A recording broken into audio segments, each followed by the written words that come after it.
All right, it is 9 o'clock. My name is Elissa Hansen. I'm the president and CEO at Northspan, helping to facilitate our childcare summit this morning. So why childcare matters here in Northeast Minnesota. To same page us a little bit, I'm going to walk through a few slides. It also allows for a little bit of time to let everybody in. But this morning, we are in Zoom. You've got about 1 million tools you've probably been using for the last years in this virtual world. And this morning in Zoom, you do have control of your sound and your video. So if you could help us out and try to stay muted unless you're speaking, that's really helpful. If you have any issues with that, those controls are at the bottom left side of your Zoom to unmute, mute, see that video. Also, you do have the ability to chat individually with people or with the whole group. So if you click on that chat box and the participant box, you'll be able to see who is here and who you can chat with. Feel free to put questions and comments, links that you might have that you want to share into that chat throughout our time this morning. Just going to quickly go through our agenda. We're going to do some introductions. So we will break out and spend a little time introducing each other, get to meet a few people who are here. We're going to hear some information about how it's changed, what progress looks like in our region. We've got 4 different, or we're going to hear a little bit about structure and cost. What does it take to do child care center projects? And then we've got 4 case studies. You'll get to hear about 2 of those case studies. Everyone will get to hear about one that's happened in Duluth and one that's happened in the rural part of Northeast Minnesota. Then we've got a great panel today to talk about resources, hopefully have a little time for some Q&A, and we'll be wrapping up and kind of connecting all those dots at the end. To start out, just want to make sure we say thank you to those who helped launch this effort in 2018, the research that was conducted, and then those who are stayed on that team through this whole time, working with projects and helped to put together that summit today. So thank you to the Northland Foundation, Blandin Foundation, United Way of Northeastern Minnesota, Apex, Northland SBDC, Northspan, and the Department of Iron Range Resources and Rehabilitation. And with that, I want to thank Commissioner Mark Phillips with IRRR to open us up today with some comments about why childcare matters. And Mark, thank you so much for being here. I will pass the virtual mic to you. Thanks, Alyssa. We're very fortunate to have you facilitating this because you just do a great job with these Zoom conferences. I just want to point that out. As Alyssa mentioned, this group was last together 3 years ago in 2018. We gathered at the Giants Ridge Chalet in Biwabik and heard from leaders who are working to increase the quantity and quality of childcare in northeastern Minnesota. Thank you all for being here today to continue this work for our region's businesses, workers, and families. Our agency first became involved in childcare in 2013 when we were approached by the region's public and private sectors to help address the childcare shortage. To identify solutions, we formed a coalition of partners that included private sector businesses, nonprofits, and economic development organizations. As I think she had a slide up that named some of the coalition partners, so I won't repeat that. The coalition conducted outreach efforts to childcare centers, in-home providers, businesses, members of the workforce, and elected officials. Through investments of time and financial resources, the Iron Range Resources and Rehabilitation and the coalition partners, funding was made available for physical expansions and capital improvements at local care facilities, such as Apple Tree Learning Center in Virginia, Kitty Carousel in Hibbing, and Kickstart Preschool in Two Harbors. We also supported the development of some brand new centers, such as the Little Mariners in Silver Bay, Brandy's Little Bear Learning Center in Eveleth, and the Iron Range Tykes in Mountain Iron. Brandy's Little Bear, I recall this very distinctly, opened right in the midst of the onset of the COVID-19 pandemic. We had some challenges with the regulators about opening.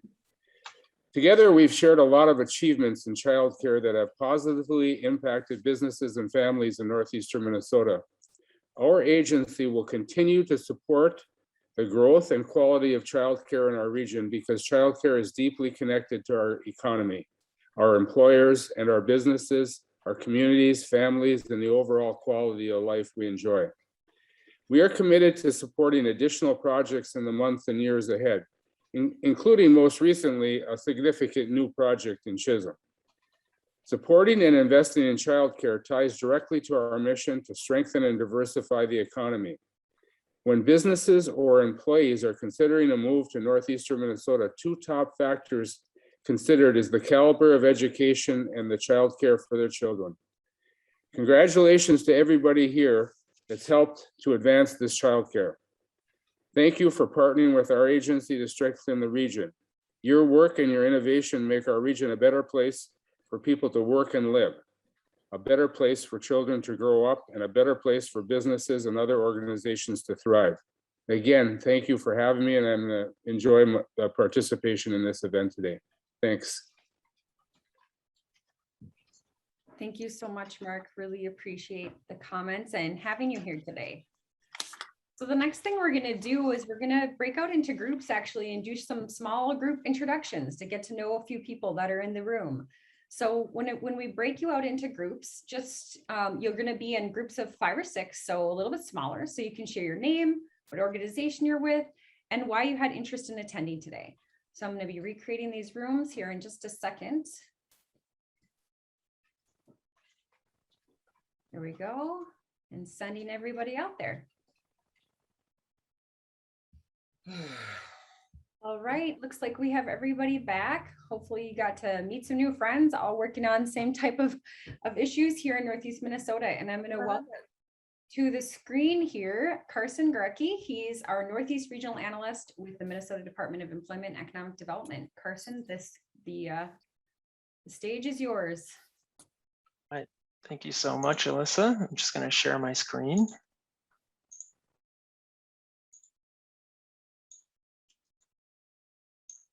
All right, just a quick confirmation, Alyssa, you can see the thumbs up, you can see the, all right, great.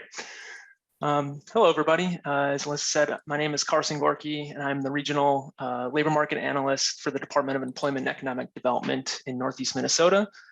And my primary role is to share, disseminate, and make accessible labor market information. So wages, statistics on employment and career pathways.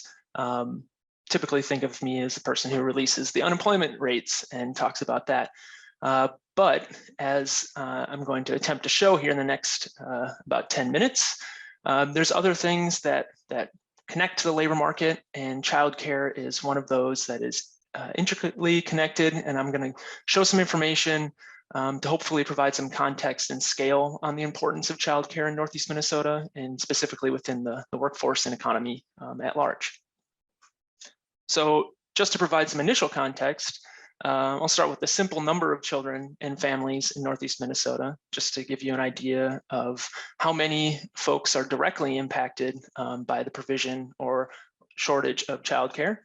And there's about 55,000 children and about 17,500 under 7, which is an important distinction when we talk about preschool and early care.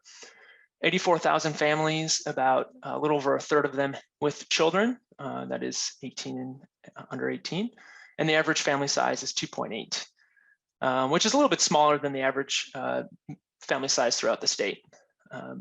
And 13,000 of the households in Northeast Minnesota have at least one child that is 6 years old or younger. And then to tie it back to the labor force and the labor market, 96% of families have at least one parent in the labor force.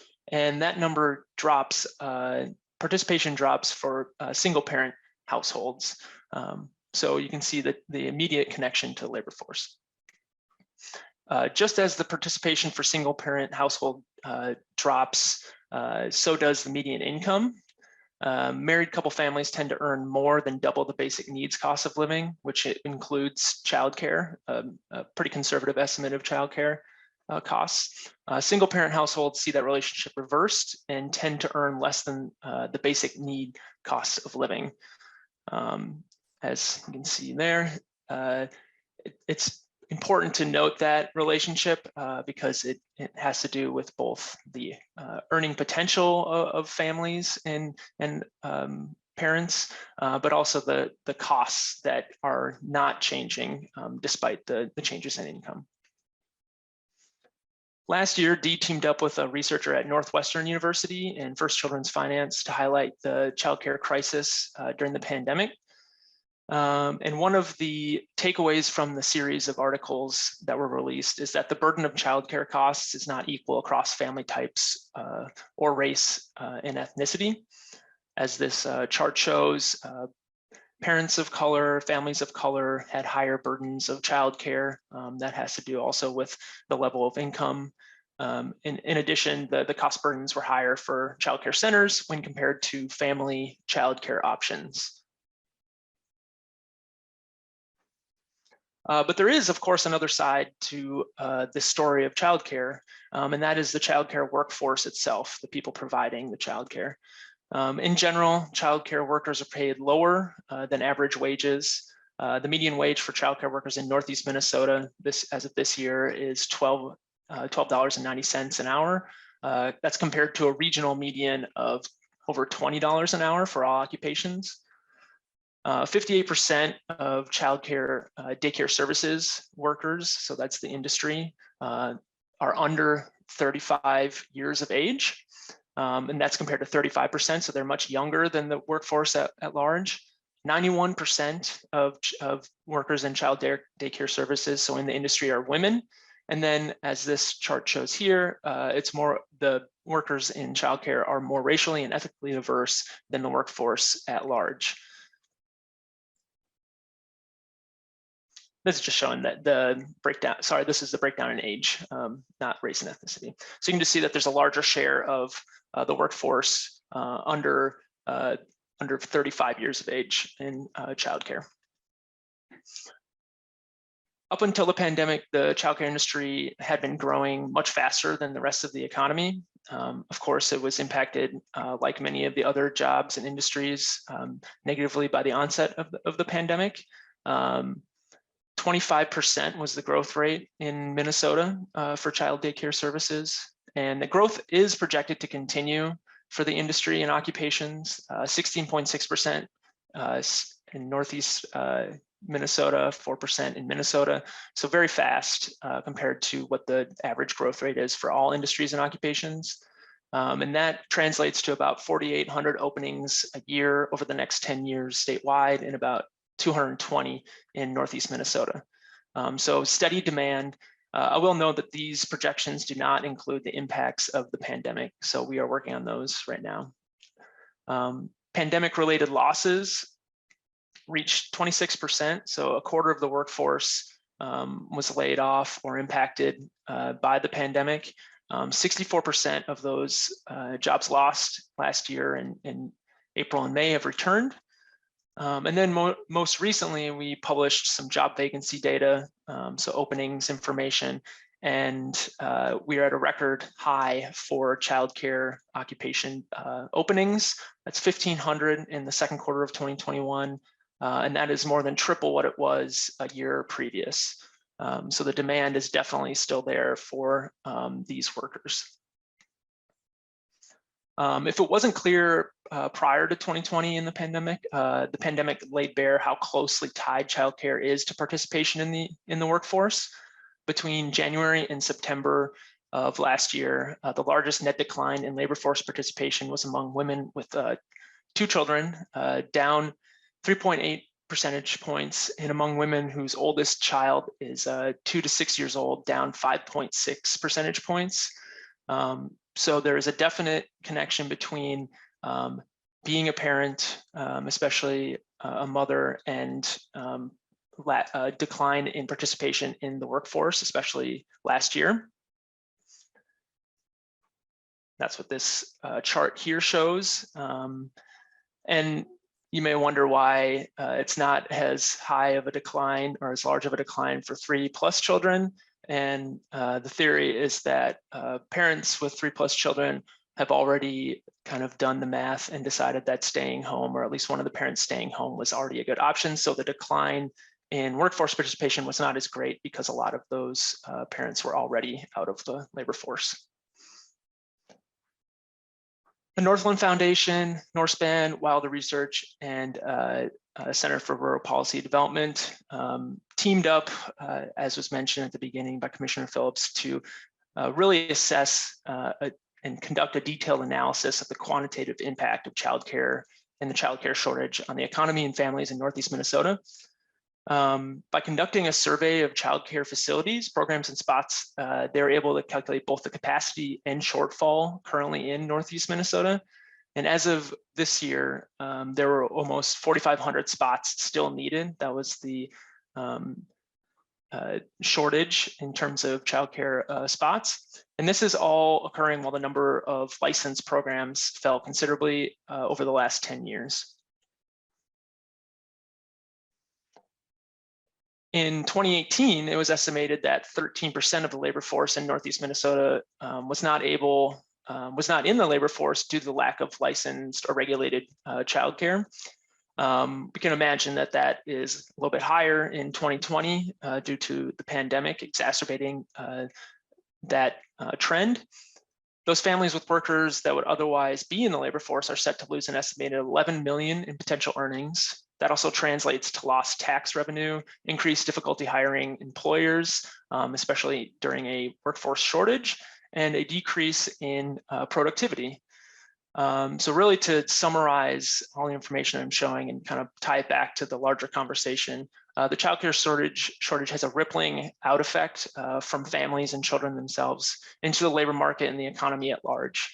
And it manifests in lost productivity, millions in lost earnings and tax revenue, but it also impacts the future success of the children themselves. So with that, I'll throw it back and thank you all for paying attention to this presentation. Great, thank you, Carson.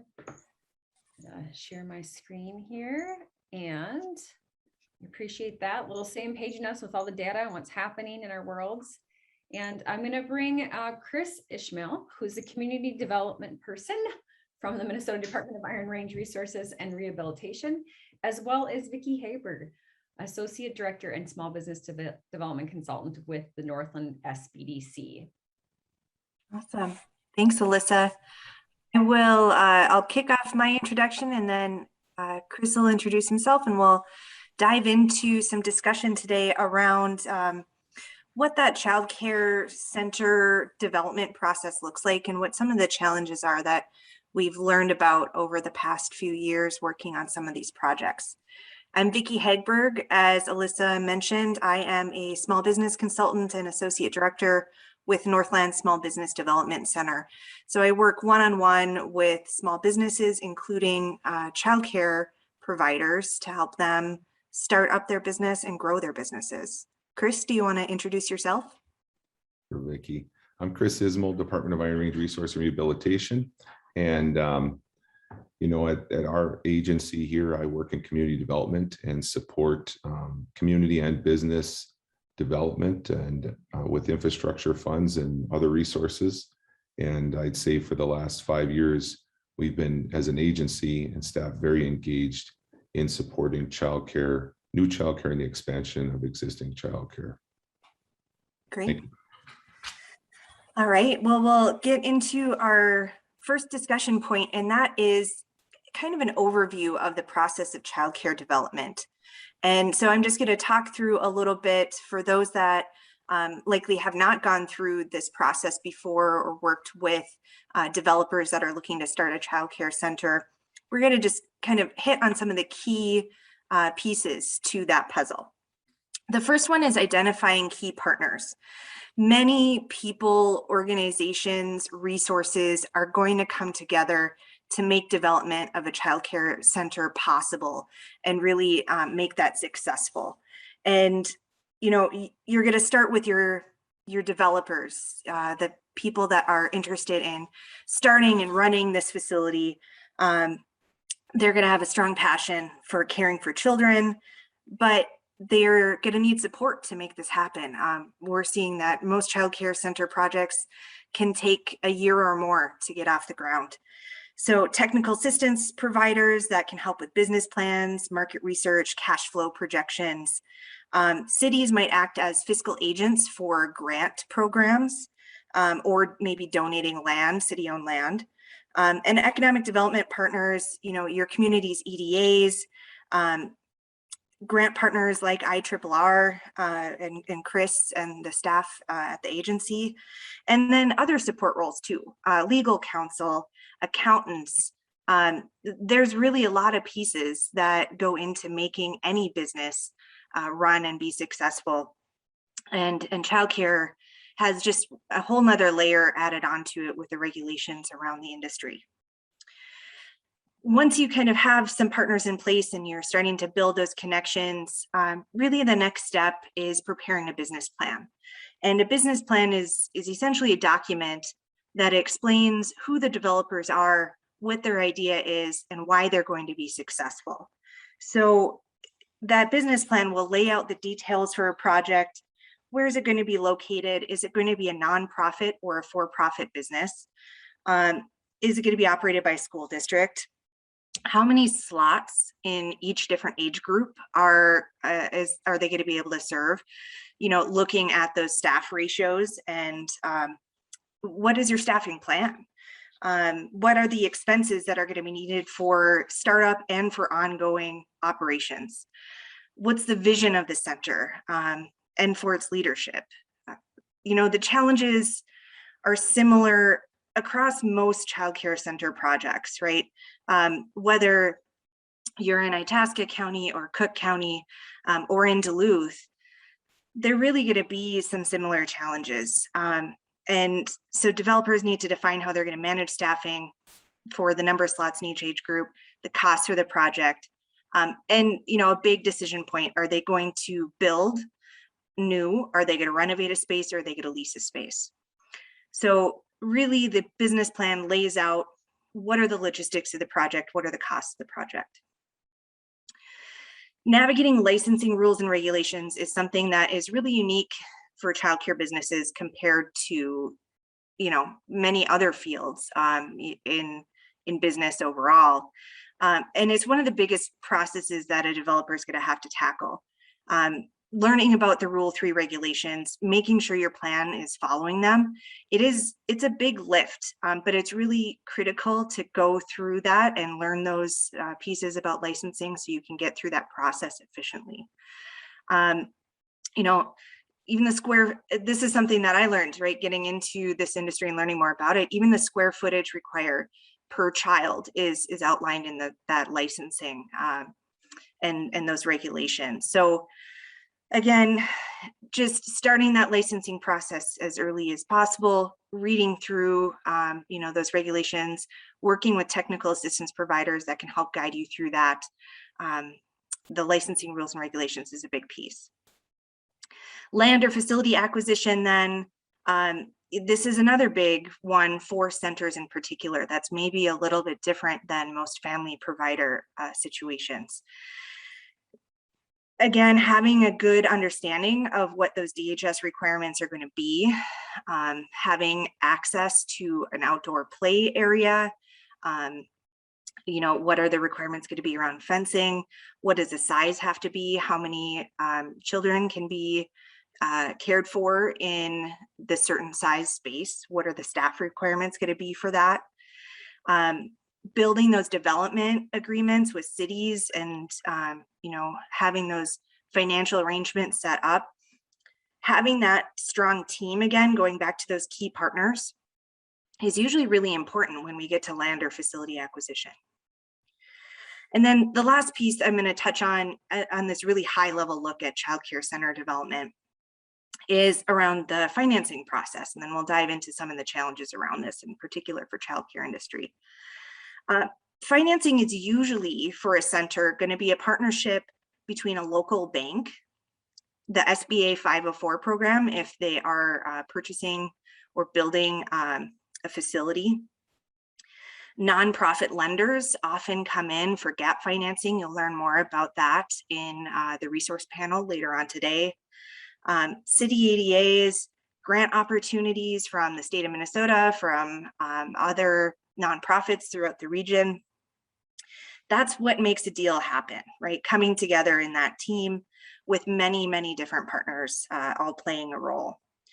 So one of the things that Northland SBDC does with the clients that we work with at no cost is we oftentimes help structure that financing plan, working with the bank, working with the regional nonprofit lenders, helping people access and apply for grant funding, helping to build that package together, because without that package, the child care center can't come to fruition.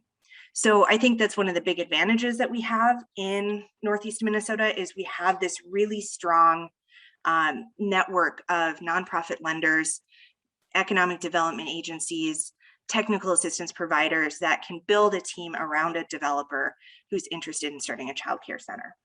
So that's a high level overview, and then we'll get into some of the unique financing challenges for child care centers on the next slide, if you could, Alyssa.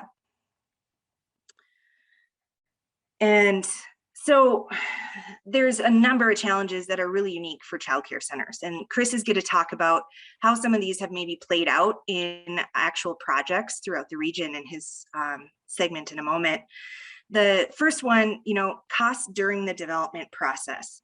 A lot of the developers for childcare centers don't have a ton of available capital to start up a childcare center, but there are a lot of costs that come up during that development process. So licensing fees, business incorporation fees, sometimes they'll have to go through training that may cost money for them, attorney fees, all these types of soft costs are each individual little barriers that can slow down moving forward on a childcare center project.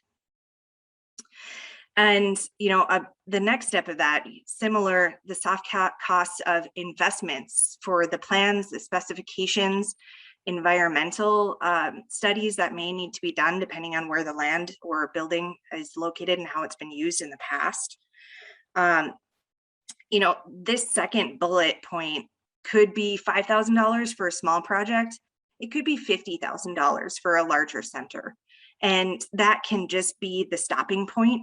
Again, that without creatively looking for those solutions with partners in our communities, we really just want to find ways to be creative and move forward with those. And that's where, partnership with local cities and with IRRR has really helped some projects move forward. And cost of construction is something that we hear for all projects right now, not even limited to childcare centers, right? The cost of construction, what might have cost $800,000 to build 3 or 4 years ago might cost something more like $1.5 million right now. And so that changes the financial feasibility of a project significantly. There's not really a ton we can do about that, but what we can do is try to get those construction cost estimates and move through, get that estimate done quickly. And creative approaches to equity and downstroke. Business deals, banks are typically going to require 15 to 20% down from a business owner. On a $1 million project, you're talking about $150,000 to $200,000, which again, many developers aren't going to have. So again, these creative approaches, Chris will talk about some examples for how we can help that happen so the financing can move forward. The last part I'll briefly touch on before handing it over to Chris is working capital. So for that ramp up period that childcare centers have, that's really unique. When they open on day one, they're not going to be full on that first day. So they don't have access to their full revenue stream. And that ramp up period usually takes between 6 and 9 months for centers. And so you need to also budget in a large amount of working capital for the ramp up period. I know this sounds sometimes discouraging, but I hope Chris will be able to touch on, we are making it happen in our region through strong partnerships, through the help of technical assistance and agencies, EDAs. These projects are happening. So Chris, I'll turn it over to you to touch on a couple of projects briefly. Thank you, Vicki. So yeah, I'm going to go through a couple projects here, and I'll make sure that I don't steal any thunder, because I know Little Mariners is something that's going to be case studied here in a little bit. So Chris, I'll make sure I don't get too into it, but you know, a couple things that I want to recap. These projects, as Victoria said, take time. And in my experience, 2 to 3 years is what we're seeing to make some of these happen. And so the number one, and Vicki had really gone through very well the different pieces to all these and partnerships and things that are key. And I'm going to tell you the number one key ingredient to everything is going to be the developer. Somebody who's committed, somebody who's going to be able to be patient through this 2-year, 3-year process, somebody who has the wherewithal, who's going to learn Rule 3. I mean, it is a big, big load. And we have all different walks of life and different types of projects. And hopefully we can outline a couple of those here now. So Little Mariners, this project took several years for sure. Our agency was asked to assist in that the Veterans Clinic in Silver Bay was having a workforce issue. There was no childcare in the community. I think there was no facility. There was one in-home left, and they were talking about going seasonal or closing down. And so it was a real crisis. And when we stepped into it, there was partnerships already existed. There was meetings between the business leaders in the community and the community, other community stakeholders, the school district, the city. Eventually the school district stepped up and said, we don't have a choice, we'll be the developer. And in this case, when we talk about being creative, different folks had reached out to a Wells Fargo building that was for sale, and Wells Fargo corporate, after about a month or so, said, you can have the building. And the process was to move it to the city and let the city take ownership of the facility. And then we could move some dollars in to renovate that as a public facility and eventually get it where it was operated by the school district. As we went through that process, the district realized it would be beneficial for them to operate right on their own campus, especially for staffing and whatnot, convenience, and not taking on another building. And so that's where the project moved. But this was a lengthy project. It took bringing in financial resources from several partners to be able to assist the district, so they weren't seeing some huge cost burden. And again, they'll go through more of the detail on that, but several years. And Brandy's Little Bears, and in this instance, this is not school-owned or nonprofit. This is privately owned, and our agency was approached to assist. SBDC was assisting at the time also, so we would partner up. And then First Children's Finance was brought in. Jeff Andrews, who is now Jeff Andrews Consulting, was brought in and worked with us also with our developers. And I'm going to tell you, this was another one that was that 2 to 3 year project. And, you know, we worked through a site, a facility, city owned, and business planning and financial planning. And we're very close to being ready to move forward. And one of the 2 partners, in this instance, we had 2 partners, decides they're going to walk away. And their feeling dealing with the city at the time wasn't positive, so they walked. And here we are. We've got all this work done. Our one developer is still at the table and says, I'm not stopping. And so we went out and we found our agency a second developer.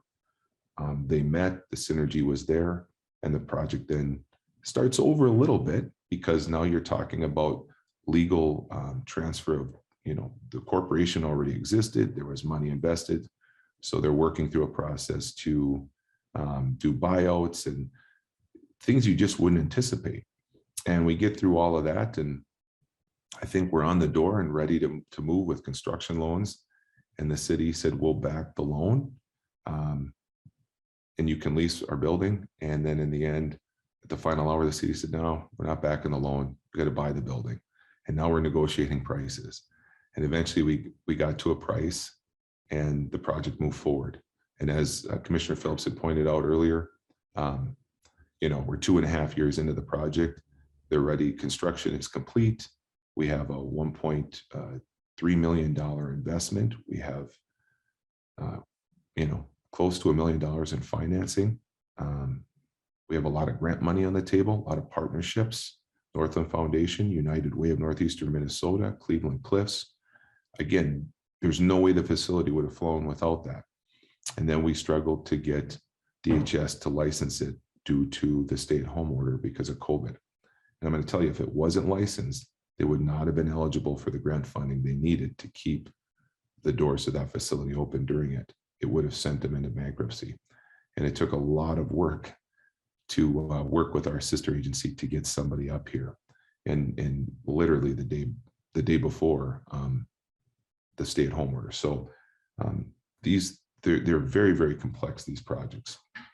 Iron Range Tykes, Chantel Gruba came and said, I've been working in childcare facilities for 13 years, and I want to own and operate my own. And so, our agency, I really feel like we work with all these partners, and our role is more to act as the developer for the developer, to hand walk them through these processes with each of the partners, and where they're just developers. These folks aren't developers, right? They don't have that background. So every aspect of the process, and this was a couple-year project also, and financing, as Vicki had alluded to, was SBA, a primary lender. I know that when SBDC worked on the first lender said, you got to put $80,000 down.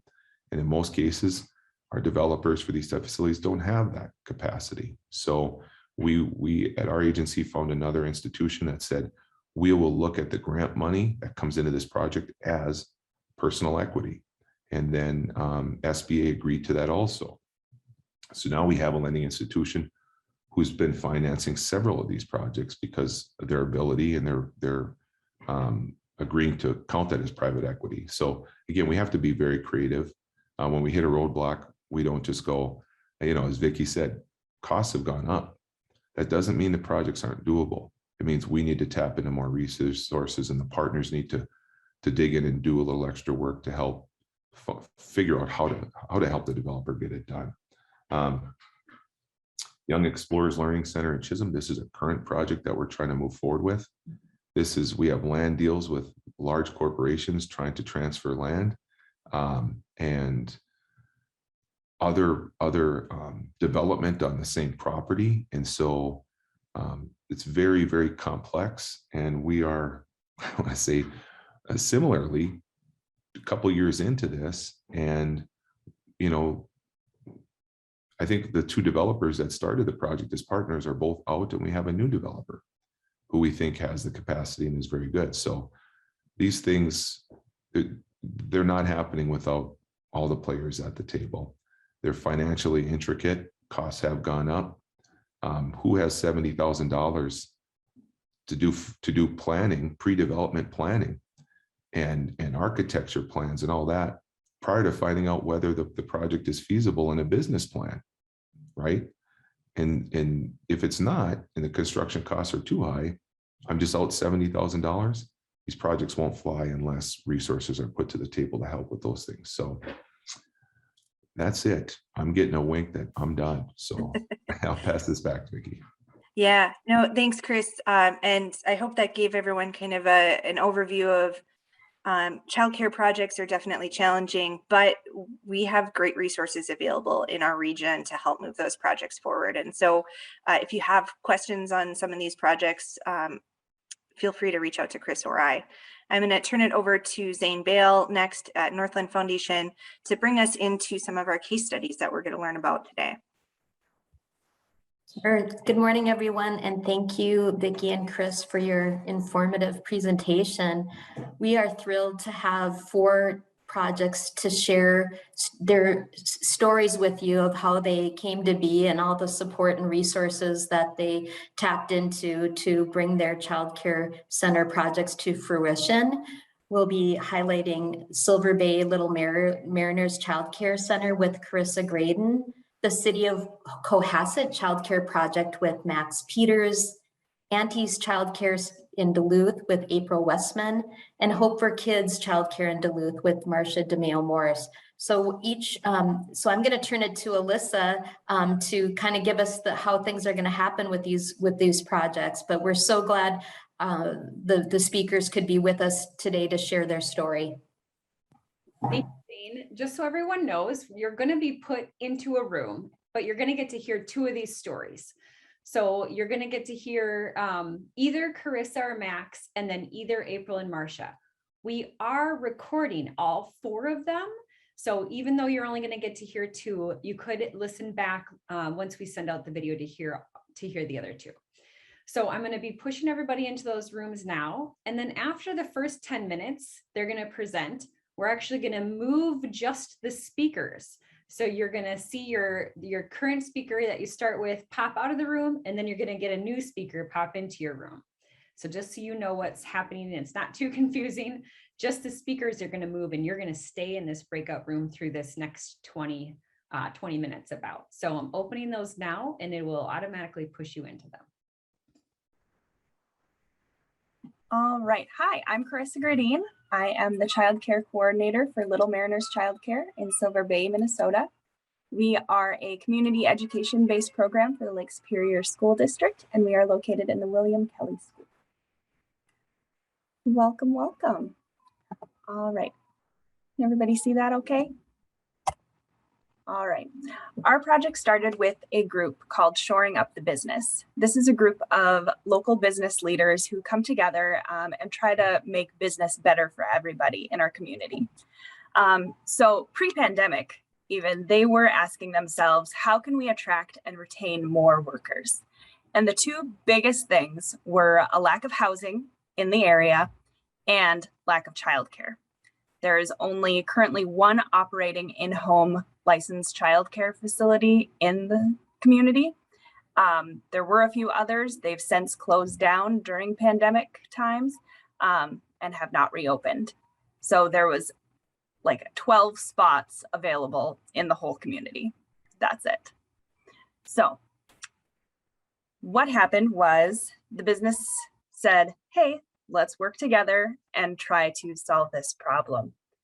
And the school district came in and said, hey, we have space available. We have some classrooms that are underutilized. Why don't we have it here? That way we don't have to worry about commercial kitchen, custodial maintenance, taking care of a whole nother building. It can all be in one place. So I came into this project in May of 2020, and my job as the coordinator was to put all these pieces together and develop our business plan and make sure that we were in compliance with all the Rule 3 regulations. So these underutilized classrooms turned out to be computer labs. The school got funding to provide each student with their own Chromebook. And that made these computer labs basically obsolete. So we cleared out these computer labs, relocated 1, and the room on your left ended up being our toddler room. The room on the right ended up being our infant room.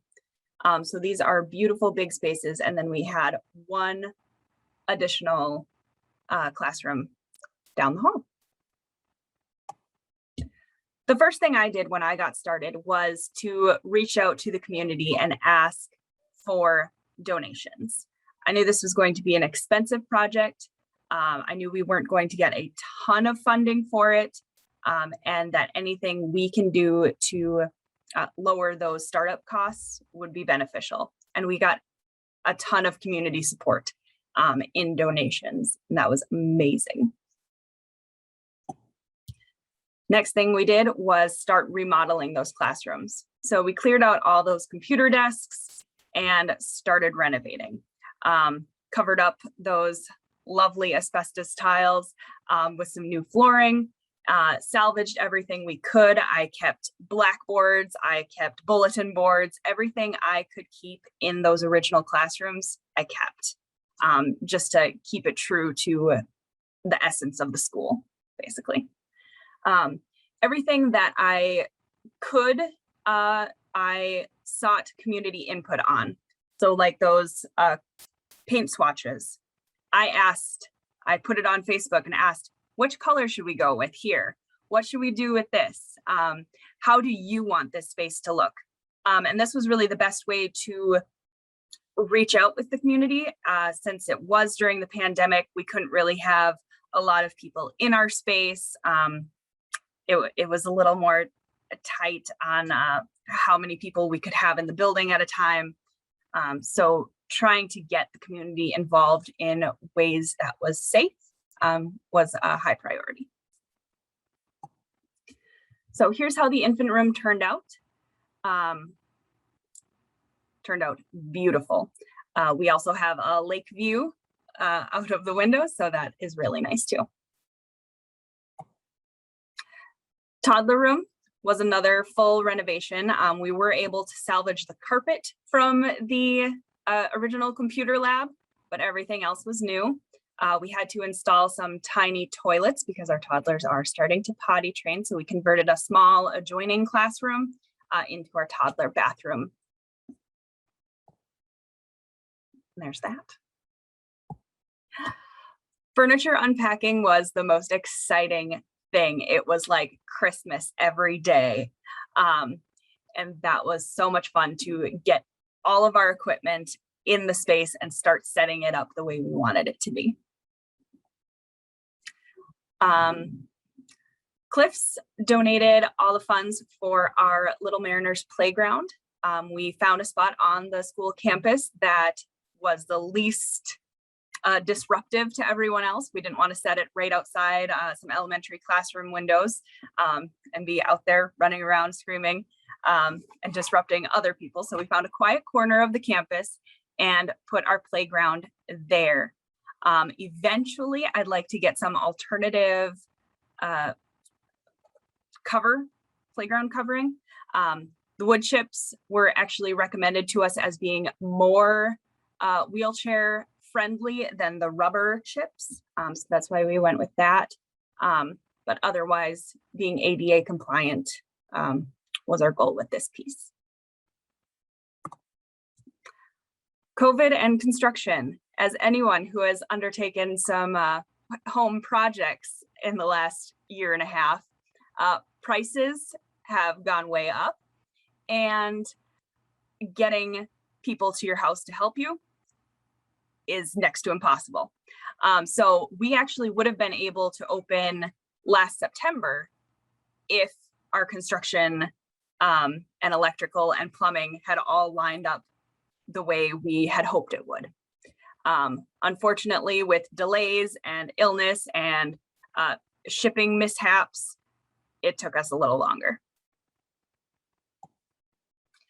Also, while the community was great about dropping off donations and things, we didn't have a lot of volunteer help. We tried to do 3 separate volunteer days. Only one of them was well attended. We did have a limit. We could only have 10 people in the building, in the space, helping at a time due to COVID. So it ended up being me and my mom painting a lot of classrooms on the weekends. But it was really fun to get some community members in and sanitizing those donated toys and renovating those classrooms with us. So we finally opened last January 11th, and it was very exciting. It was very down to the wire. Are we going to make it? Aren't we? So we are officially licensed for 15 infants, 21 toddlers, and 16 preschoolers. And with the referendum that just passed for Lake Superior School District, we hope to be able to expand that significantly and add another 20 preschool spots and start school age. So here's where we are now. We have a bunch of cute kids. We have a bunch of loving, dedicated staff. We are currently serving 5 infants, 6 toddlers, and 12 preschoolers. And we have a wait list of 10 kids. Unfortunately, we would not need the wait list if we had enough staff to accommodate those extra kids. We have this big, beautiful new space, and it just breaks my heart that we cannot take these kids in because we don't have enough team members here to meet their needs and meet the DHS requirements for them. So if you know anyone who is looking for a position in childcare or early education, please have them reach out to me. The workforce is the scariest thing right now, and that's no new story. That's the same thing across the board. But we have several open positions, and we have had a lot of turnover in the first few months that we've been open here.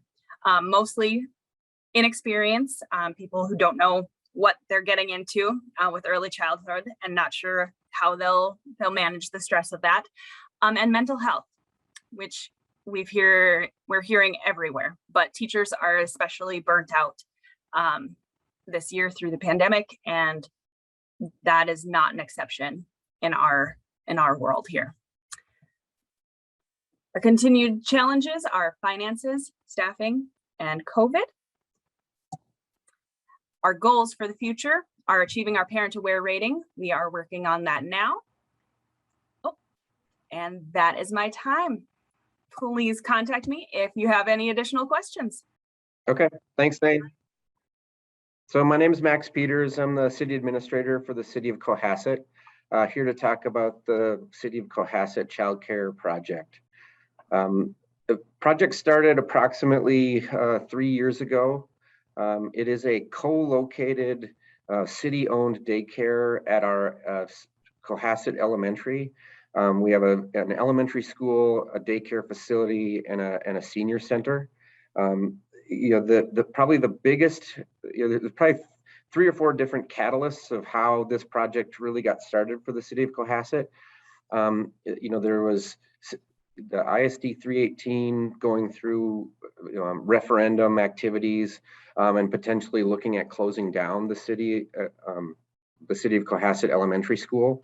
And facing that closure, the city tried to basically do whatever it could to keep that facility in place.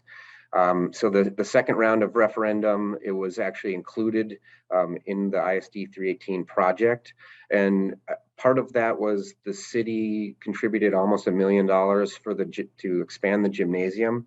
And then looking at Deer River and the King Elementary, things that Matt Gross and that group had done to had at their elementary, at daycare and a senior center, that was really the model of, what could we do to really strengthen, the city of Cohasset community, and look at how we could really add to what was there and keep it. So that's really, probably the biggest catalyst. The 2 others that are really important, one more data driven and one more anecdotal.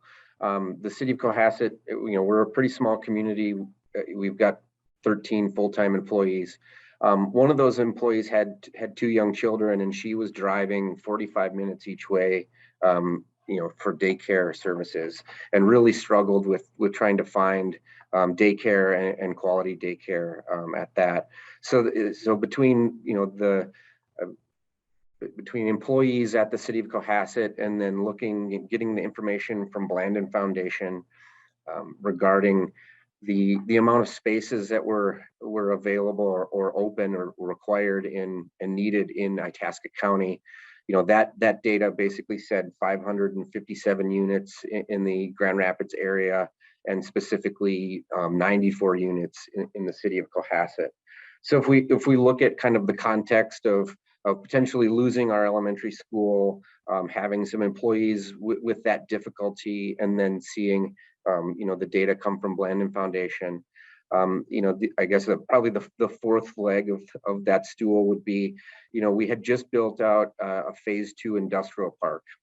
We manage the Cohasset EDA as the executive director, and all of the challenges that we face as a community trying to manage primary economic development of jobs and businesses and retention and traction.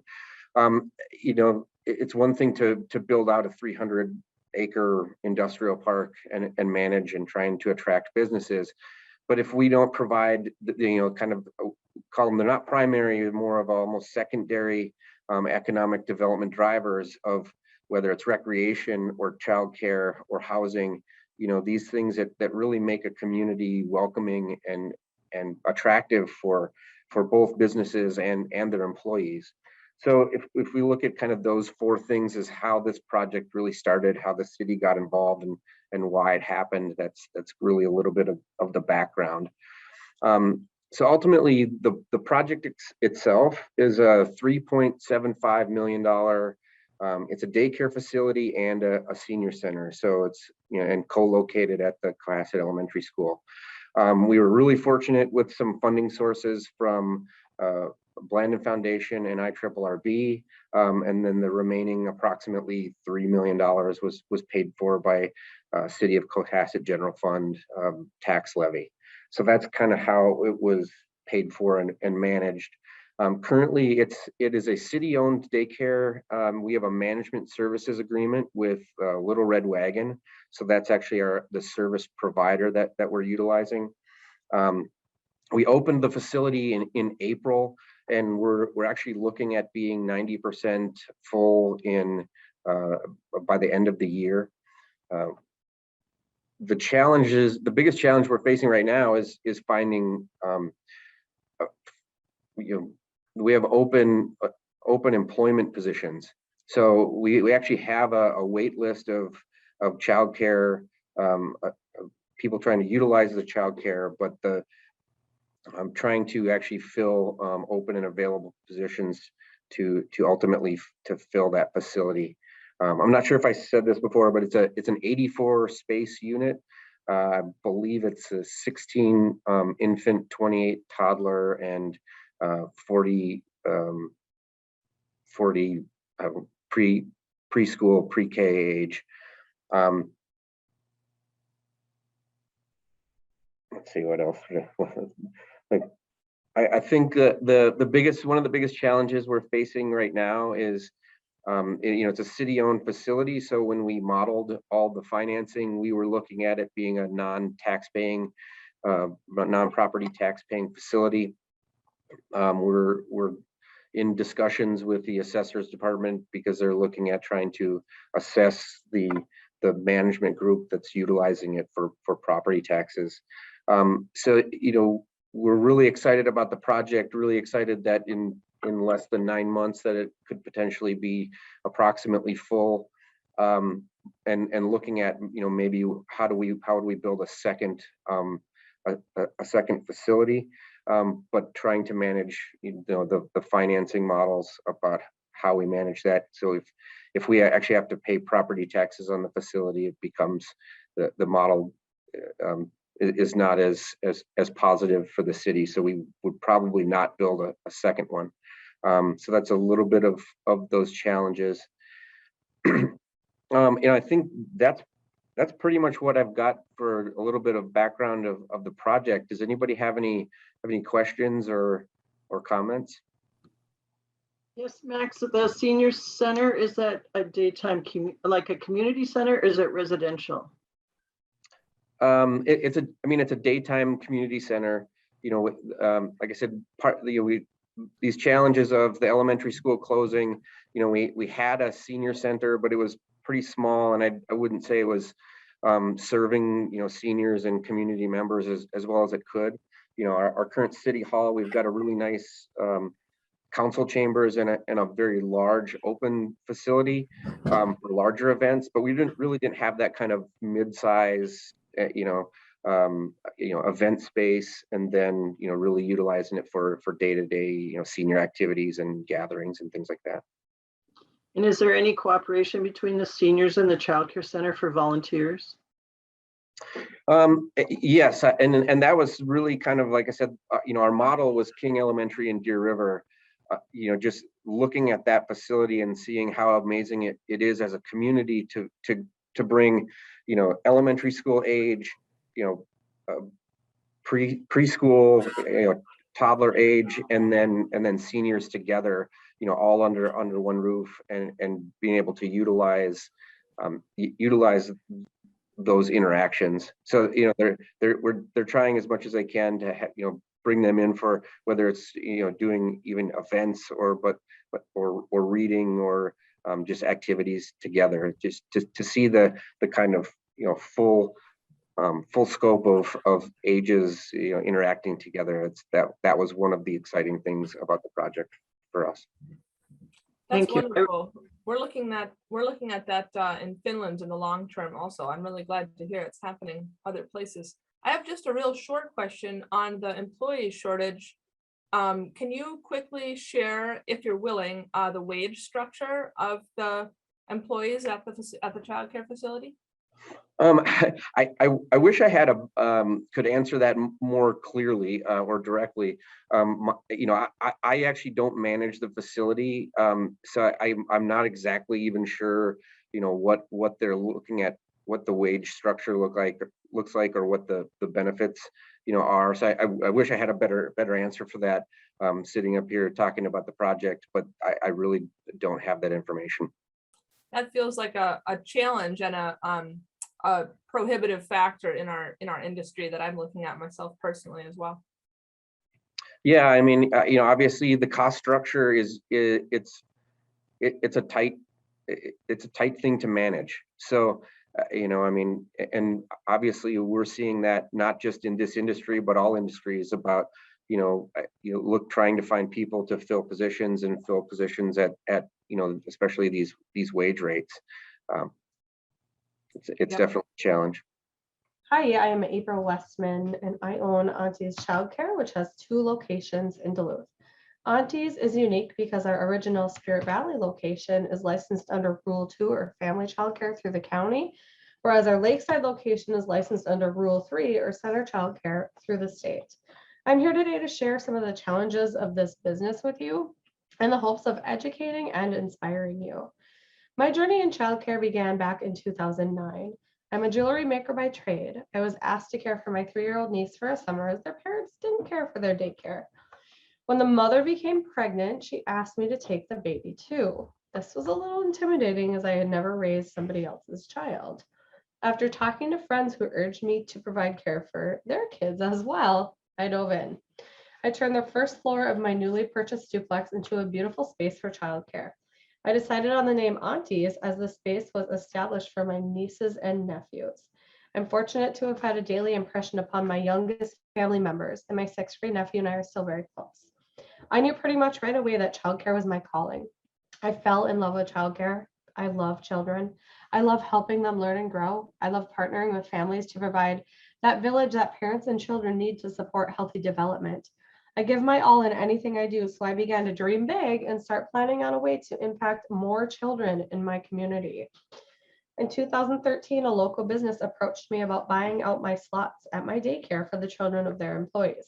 Not wanting to give up the families I cared for, I opted instead to expand the daycare to include a 2nd license holder on the other floor and 10 more childcare slots. Even though that business did not follow through with their funding promise, we were easily able to fill the slots, which just encouraged me to keep dreaming, planning, and saving. After a local daycare center closed in Hermantown, I made an offer to lease the space from the church that owned it. I was turned down because they wanted to have a tenant with previous center experience. Unfortunately, my duplex of 2 daycares was not proof enough of my abilities. I was a bit heartbroken. However, I continued to dream, plan, and save. Friends and colleagues knew I was after a suitable building. So many people informed me that 4801 Cook Street was for sale in early 2016. I refused to tour it as I knew I didn't have the funds. I busted my butt all summer selling my handmade jewelry. 35 shows later and on the brink of exhaustion, I had a solid down payment. The first time I toured the property, I saw its potential. I imagined children in a safe, clean, well-appointed space where they could learn and grow. Purchasing 4801 Cook was no easy task as it was considered a residential property. And as you can imagine, there are not very many comparable properties for a 2-bedroom, 1-bathroom, 6,000 square foot church. It took me months to obtain financing and a refusal to accept the word no. That word has a way of squashing our dreams and crushing our desires. We must not let it interfere. As I told my banker, no is not an option. What do I need to do to make this happen? I'm happy to report that I obtained the building in November of 2016. Yay, the rest should be easy, right? Now that I had the building, I began to plan, rummage sale, and hoard toys. I also applied for financing using the business plan I had been developing. Unfortunately, Aunties was declined by 6 banks, and I was told in no uncertain terms that my business was not bankable.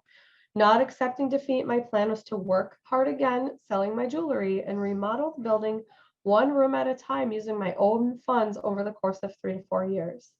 Upon learning of my struggles and my not so ideal solution, a colleague referred me to the Northland Foundation. I began working with the Northland Foundation and the Entrepreneur Fund, First Children's Finance, and the Center for Economic Development in late August of 2017. Funding took 10 months and a lot of work, but we were finally funded in June of 2018. Construction began in December of 2018. I will not bore you with the details of construction. Suffice it to say, there are not many contractors who are well-versed in childcare center needs. It was a struggle. A 4-month project turned into a 9-month project, and unexpected costs popped up everywhere. Opening was delayed, and once again, I was fried. Fast forward, we finally had our grand opening 9/26/2019. Oops, the construction delays meant that families had to find alternate care, and that our full staff that was to serve a full center now had only about a dozen kids to work with. This meant I could not yet take a paycheck and was still using my savings to pay the business expenses. Not ideal. I worked hard again, advertising, touring, mentoring my staff, and balancing my time at my 2 locations. Times were hard and it was a bit of a struggle, but let's fast forward again to March 1st, 2020. The center is finally full and I can now afford to take a paycheck. I bet you can guess what happens next. 1 paycheck later, March 13th of 2020, the peacetime emergency is declared in Minnesota. Families left in droves. Parents turned to notice to keep their children safe at home and to save on childcare costs. I get it. Also add the stress of the peacetime emergency and COVID cases and masking and ever-changing COVID mandates, staff burnout, not to mention fear and anxiety. Through this time, we had an 89% staff turnover. In order to keep employees, the business could no longer sustain paying me. I went 18 more months without a paycheck. We barely survived and we were not thriving as I had dreamed, planned, hoped, and saved for. I cried a lot. We lost families that meant a lot to me. I ached in my heart and in my body from the sadness and stress. I thought seriously about selling the building and going back to small-time family childcare or changing careers entirely. We survived financially through grant aid, and I survived emotionally with therapy. Without either, Aunties would cease to exist.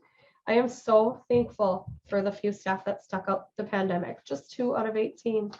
Our team is now stronger and more resilient, and they all work very well together. We closed one of the licenses in Spirit Valley as it was no longer sustainable. What many don't realize is that childcare is still very much in the trenches of the pandemic, as the vaccine is not yet available to our students. We are still quarantining similar to what we did in 2020. We are optimistically cautious and eager for this to pass. Pandemic fatigue is very real to us. Looking to the future, Aunties is ready and eager to expand. We have staff ready to take on new challenges and an incredibly long wait list of families that we have stopped offering because it's just not feasible for people to expect a slot at this point. Our reputation has grown and reflects the hard work that our teachers put in every day. We are currently looking at 2 potential projects. One is very large scale and would serve a great population. The other is a bit more reserved, but still larger than the center we have now. At the same time, I'm also expanding the Spirit Valley location to its former glory. In taking on these projects, I must consider what I'm willing to put myself through, considering the stress I went through opening our lakeside location, as well as the current issues of increased costs and countrywide staffing issues. For any of these projects to happen, childcare needs to be better funded to ensure appropriate pay and benefits. Aunties Lakeside is finally marginally profitable through my own personal sacrifice, but still cannot afford increased wages and benefits. Building and construction costs today have seen sharp increases, and we have all undoubtedly observed this. Our business models are not viable when considering costs and revenues. Our financial model is built around what families can afford, plus overhead, and that then determines staff pay. It should be the other way around. If I were to pay my staff closer to the wages and benefits they deserve, I would have to double our weekly rates, thereby pricing out all of our families. Therefore, the future of staffing is a huge concern. We compete with jobs that do not require a degree and can pay more money.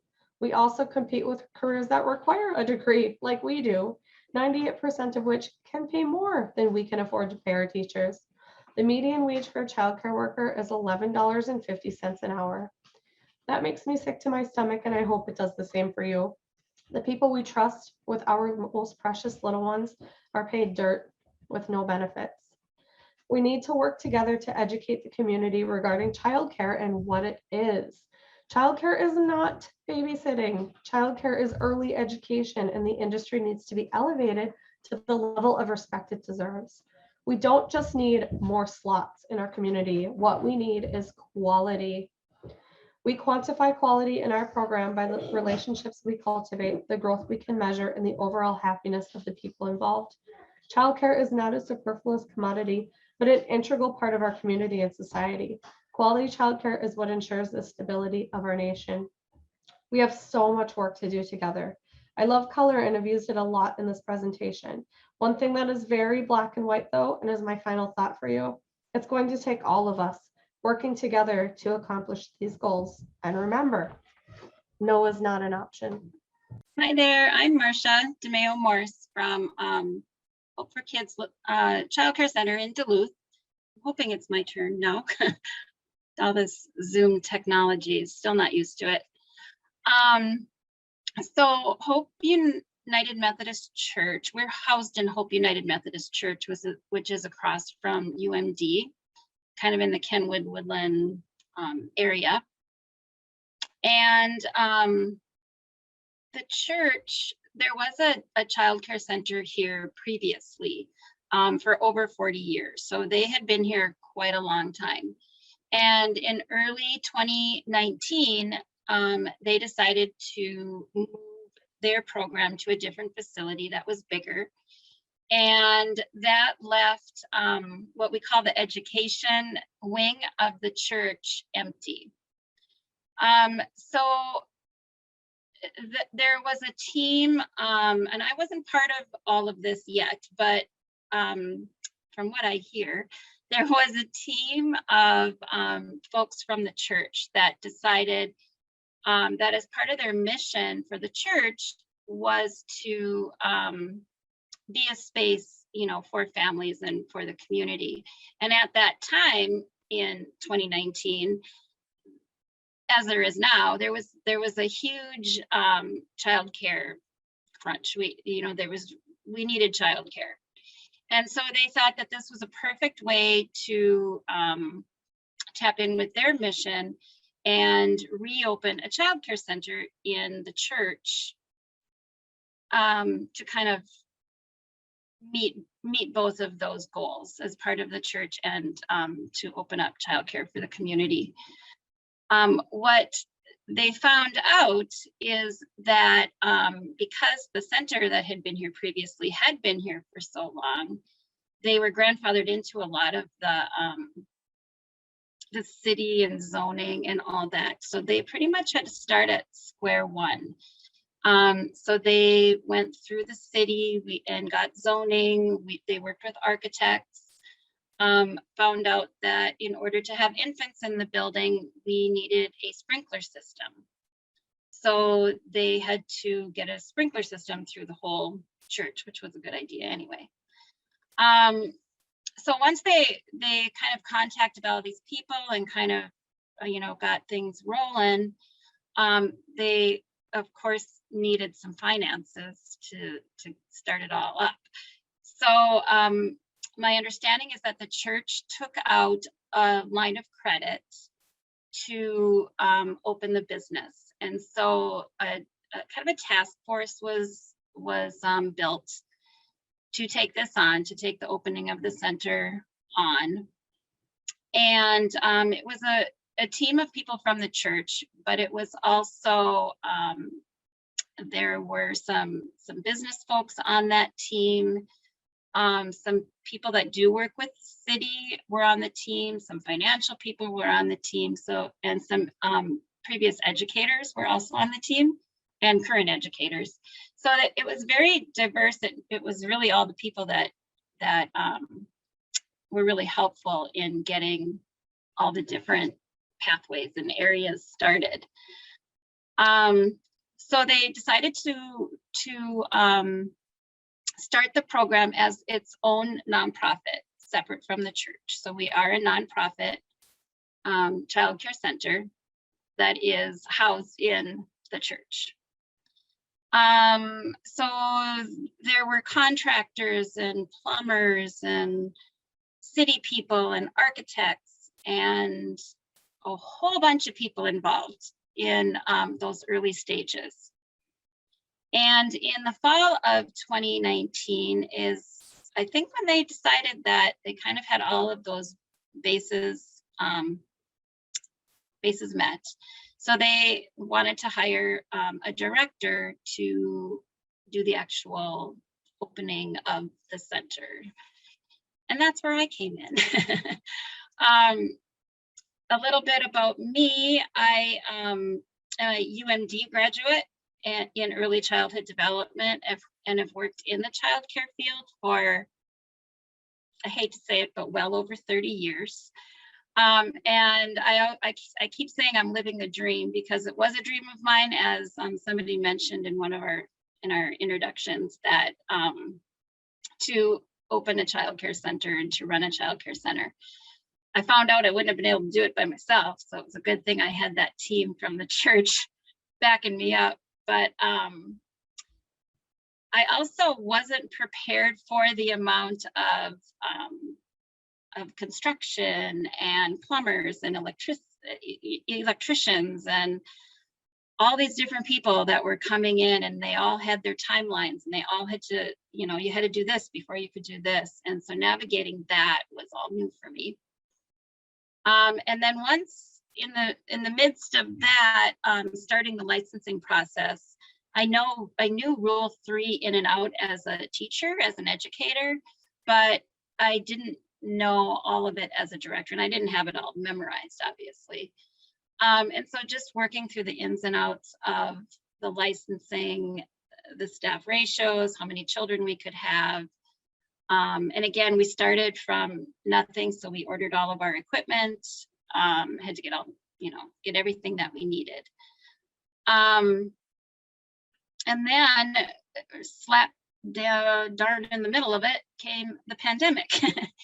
And we all started working from home, and we had a tentative May start date, and I thought, oh, well, people aren't working, they're not gonna need childcare. So we kind of put the brakes on it for a little bit, and then found that centers were closing because they weren't being able to stay open because they didn't have kids,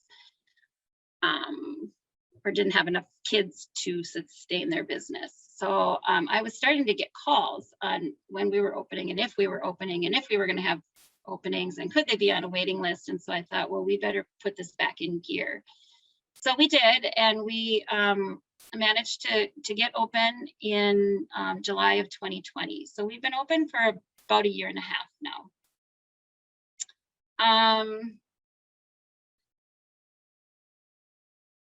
We did have a lot of supporters. Childcare Aware had this wonderful program that I started actually before they hired me. It was a director's credential, and it took you through all the different layers of being a director of a childcare center. And it was in that program that I did my business plan and did a marketing plan. So that was very helpful. I was really glad that I had taken that. And then First Children's Finance was also a part of that credential. And I think I went to a childcare startup boot camp, which talked a lot about all the ins and outs of what you have to do to start the center. And then we also, again, before they hired me, they were able to get a consultant from the Northland Foundation to kind of guide the task force that turned out to be my board with the ins and outs of the actual childcare business. So those are really the three key players in what kind of helped us open up. So we started with our line of credit from the church. We also had, I believe it's 2 startup grants from the Northland Foundation that we used. And then we also applied for a half forgivable loan from the 1200 fund. So 50% of that, after we met the criteria, was forgivable. And then we've been trying to keep up on all the COVID grants and things that are out there, just to help us keep going. And we've grown like crazy. I still get many calls. We kind of found our niche in that there's not a lot of centers that will take part-time care. So we do offer some part-time care, and just recently also doing some drop-in care for some families. So I think putting those all together, we're running about 50 kids a day. We have about 65 on our roster, and we're licensed for 63. So we're definitely on our way. Anything I missed? Anything else? Any questions you had? Thank you. There's never enough time, and I never see time go so fast as when you only have a short amount of time, but we hope you enjoyed your time with It Takes a Village. And as Alyssa said, we'll record those sessions and put them together so you'll have a chance to hear them. So next I'd like to introduce Tony Sertich to take us through the next part of our summit. Well, thank you, Zane, and good morning, everybody. And thank you to the providers who just presented. We've talked a lot about resources available to support childcare, startup and expansion in our region, not just for center-based, but for family providers as well. And the good news is there's a ton of resources that are available. The challenge is still not enough to tackle all of our challenges, and there are even more resources than we're going to have time to share with you today. So you're just going to get some bites at some of the resources available. We're going to be following up with a message out to all of you, not just with the recording of this presentation, but with follow-up on these resources and many other resources available. So we're going to start off. I'm just going to hand this back to Zane to talk about Northland Foundation. And she's going to talk, each presenter is going to talk for about 3 to 4 minutes on what they can provide childcare providers, communities, and those folks that are interested in expanding childcare in our region. Zane, take it away. Sure. Thanks, Tony. And good morning again, everyone. I'm pleased to have the opportunity to share some information about the many ways the Northland Foundation supports the childcare sector in northeastern Minnesota. We know it takes a village to care for our youngest children, and licensed family childcare providers, center providers, and those informal childcare providers, those friends, family, grandparents, neighbors. It takes all of them, and they play a critical role in putting together our childcare network. The Northland Foundation has had a long history of helping to increase the access and availability of quality childcare. One of the key ways we've been doing this work is through our Parent Aware Pathways program. We provide over 50 free trainings each year, and to really help childcare providers that are on that pathway to become Parent Aware rated or to maintain their rating. The Parent Aware rating system is a voluntary program in Minnesota that goes above and beyond licensing requirements. And we work really closely with Child Care Aware Minnesota Northeast District to coordinate trainings and our efforts. And you'll get to hear more from Wendy Wahlberg, the Director of Child Care Aware, later on in this resource panel. Another highlight that we just love to put on each year is our annual childcare training and appreciation. 2022 is going to mark the 15th year of this annual childcare happening. We used to get together at the deck. We'd have over 300 to 350 people, but with COVID, we pivoted to a virtual summit and had over 320 people last year. So we're looking forward to a great event. This provides a day of learning and also is a way for us to express our gratitude to the critical role childcare providers play in supporting families, businesses, and communities. We like to offer lots of different incentives to help childcare providers, curriculums, assessments, books, you name it. We do what we can to support them. And our Parent Aware Pathways program is really closely aligned with our work as the administrator of the Minnesota Early Learning Scholarship Program in northeastern Minnesota.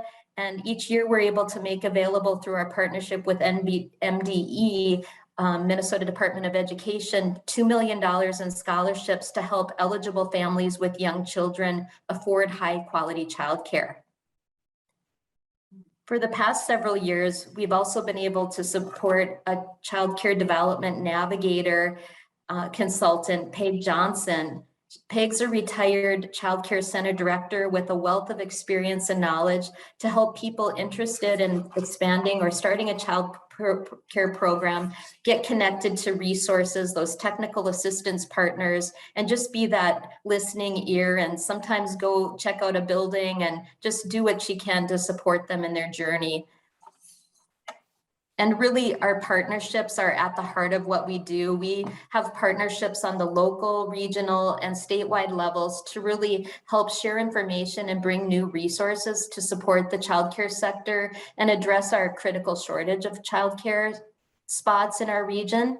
Our staff members meet with a variety of partners on a regular basis. We meet with childcare licensors, our technical assistance partners like First Children's Finance, Northland SBDC, who you'll hear from next, Jeff Andrews and the Business of Childcare Group, Department of Iron Range Resources, you name it, lots of economic development organizations to coordinate our efforts to support childcare.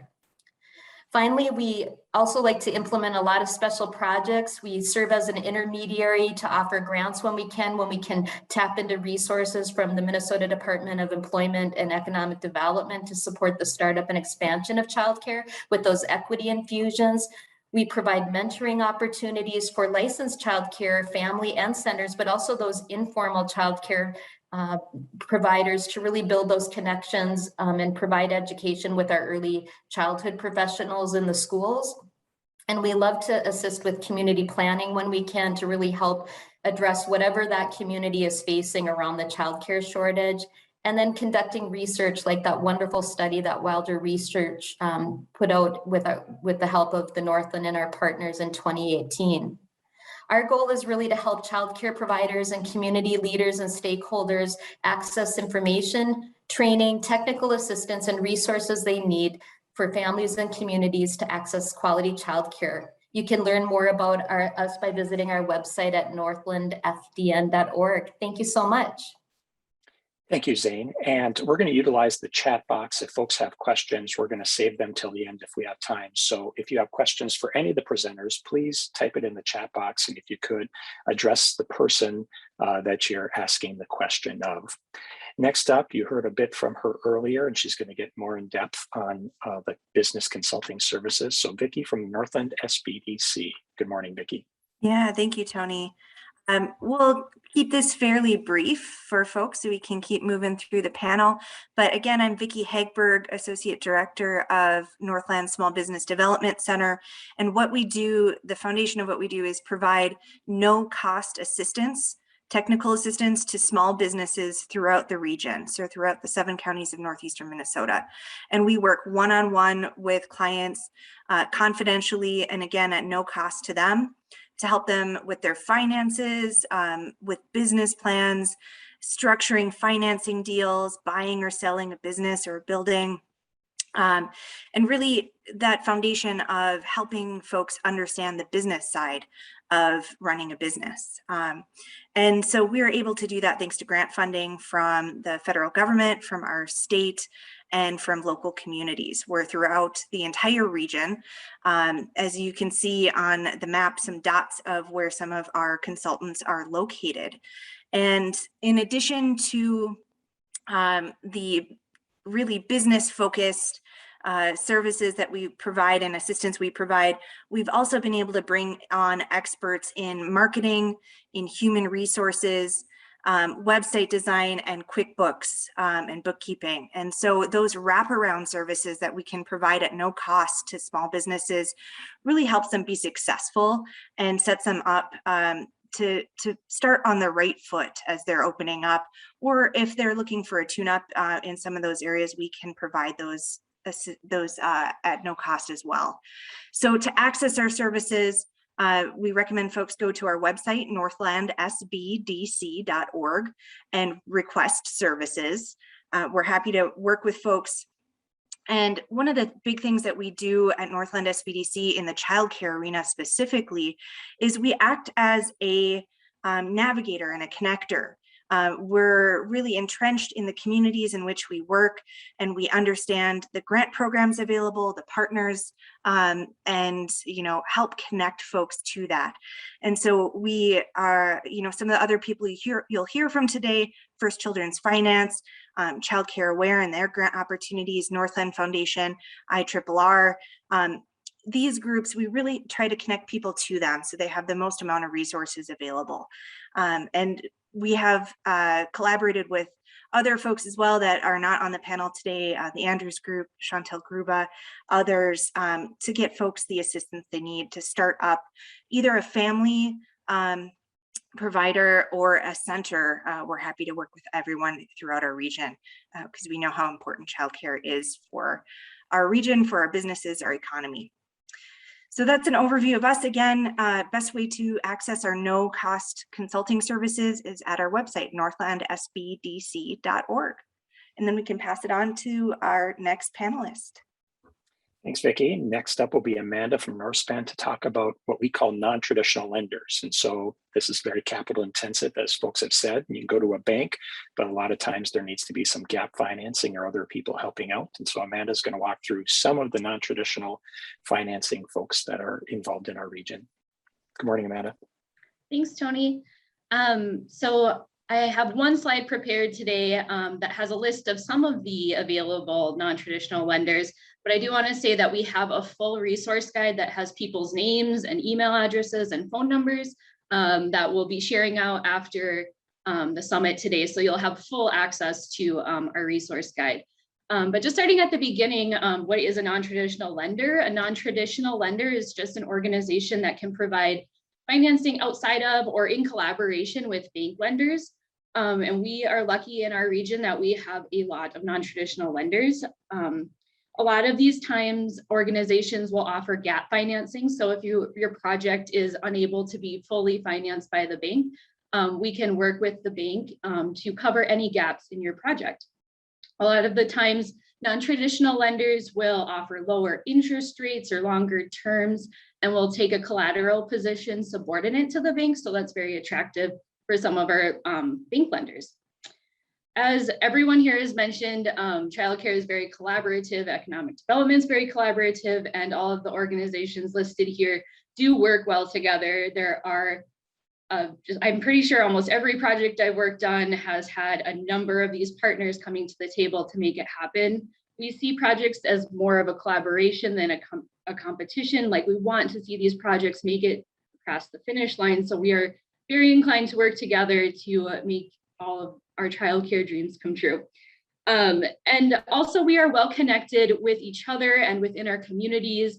We have connections with city, state, government folks, and can really work to find a piece of land or find a building that might work with you, and then bring that to get the financing piece.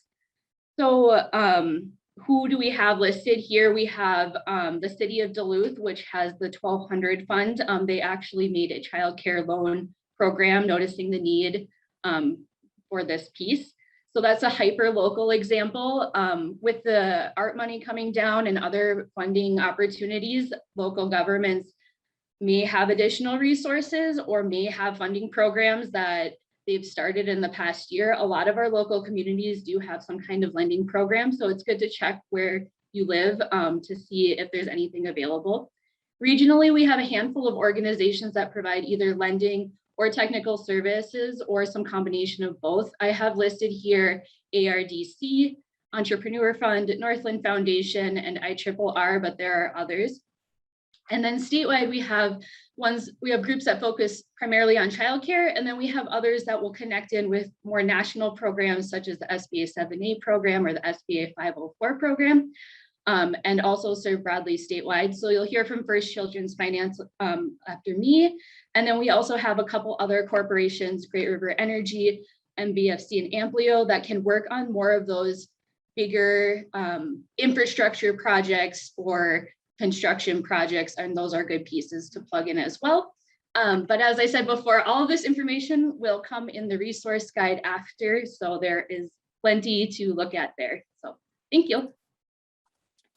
Thanks, Amanda. And we see one question popping up in the chat box. Please keep those coming. If we have time, we will definitely address them at the end of all of these brief presentations. First Children's Finance has been mentioned a number of times and just by Amanda, and we're fortunate to have Patricia from First Children's Finance, who is the local person in our region doing the work on behalf of the statewide organization. Good morning, Patricia. Good morning. I think there's my slide. So I'm Patricia Welsh. I am the Business Development Specialist for Northeastern Minnesota. I can't wait till we can all be in person again. I can only see a fraction of you, but it's nice to know throughout the region that on the different levels we work, both on a community level and with providers, both family and centers, that a number of the projects I've worked on and communities I've worked with are here today. And Marcia did a great job, and so did April. But some of the things First Children's Finance does is we have ongoing education for those providers with webinars, business leadership cohorts. We offer many support services from startup support to financial analysis, business consultation, crisis support, and we have that access to capital. So you can find our website at www.firstchildrensfinance.org. I encourage everyone to check it out. And we will be starting in January a grant opportunity for centers and family providers. And I think I kept it under 3 minutes. Yes, thank you, Patricia. That is wonderful. Next up, we heard quite a bit about the quality, not just the quantity and access to childcare, but the quality component as well. And we're fortunate to have Wendy from Childcare Aware Minnesota. She is works in the Northeast District. Wendy, would you please share what you have to provide and offer for childcare providers? I sure will. Good morning, everyone. Thank you, Tony. Again, my name is Wendy Wahlberg. I am the Dean of Continuing Ed and Customized Training at Pine Technical and Community College in Pine City. And Childcare Aware is part of this department. We serve the area in blue on the map that you can see on your screen. Childcare supports the startup and expansion of childcare in Northeastern Minnesota in many ways. First of all, we offer grants. Startup grants are available to new providers or those who wish to expand their programs. Applications can include requests for items for the cost of program improvements. All requests must be for requirements of the licensor or fire marshal. And in the past 3 years, we have awarded 14 startup grants in Region 3. Another type of grant that we offer are the regional grants that come up annually in September. And those are for items that are needed in childcare as well. These requests may be for things like training, health and safety items, curriculum, toy replacement, books, etc. And again, for the expansion of services. $82,000 will be awarded to Region 3 grant childcare providers by the end of this coming June. The second way we support childcare is through training opportunities. We offer many courses in partnership with the Northland Foundation to meet licensing requirements. And we also offer many other courses that benefit the program, staff, and the children. We hold about 265 courses online a year, and we also offer face-to-face in each of our 17 counties. Thirdly, Childcare Aware offers coaching for childcare providers through volunteer to participate in Parent Aware, Minnesota's quality rating and improvement system. In Region 3, over 26% of the programs are rated, which is above the state average. Coaching focuses on best practices for individualized teaching and learning for every child. As childcare providers work toward their desired STAR level of 1 to 4, they are awarded an incentive after each rating improvement. And these grants range from $1,000 to $4,000.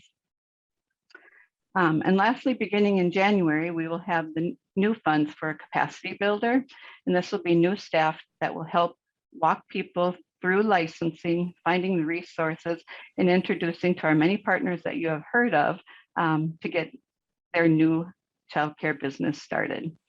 So as funding is available to childcare and we focus on the building and renovating buildings for childcare, all that's wonderful, but we still need to increase the workforce. As you heard many people say, getting business people and staff is an issue, especially those qualified and credentialed to work as an assistant or lead teachers in centers.